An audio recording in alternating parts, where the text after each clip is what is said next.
great thoughts. Think about all the great promises of God. Everything is possible to him who believes.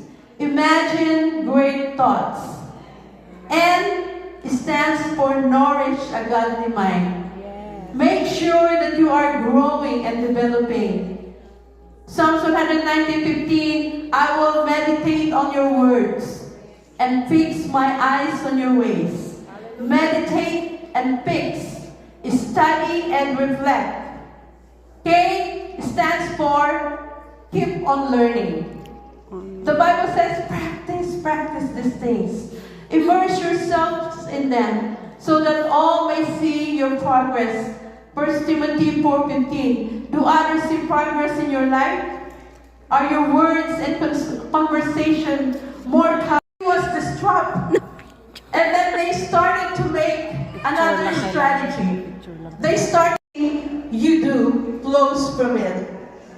Amen. There is a great example. How approval of other people can be a stronghold.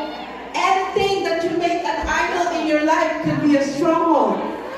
The fear, guilt, pride, resentment, insecurity, envy, jealousy, and all of these things can be strongholds in your mind.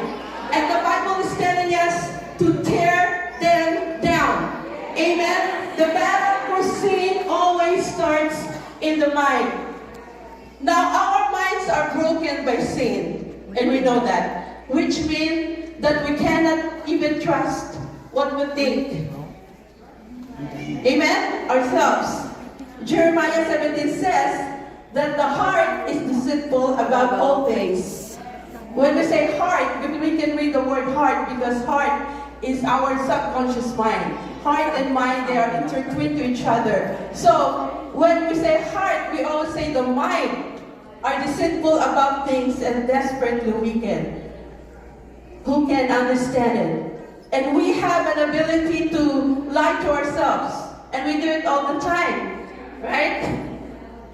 We tell ourselves that things are better even though it's not better. We tell ourselves that we're doing okay, but we're not doing okay. We're telling others that, it's not a big deal, but actually it's a big deal.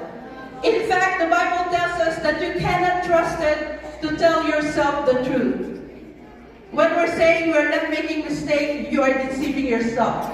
When you said Pastor Chavis will be teaching there, plus we have a panel. You have to prepare your questions because they will answer your question there. Pastors, ministers, you go upstairs.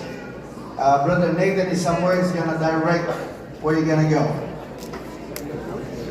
Now the youth. Do we have some young people in the house of God? You go outside, on your right, there is a youth chapel there. I'm mute. So you go there. You're gonna have 3 speakers there. So Brother Lumaga will take care of that session. Amen. Sila lang namimit mo?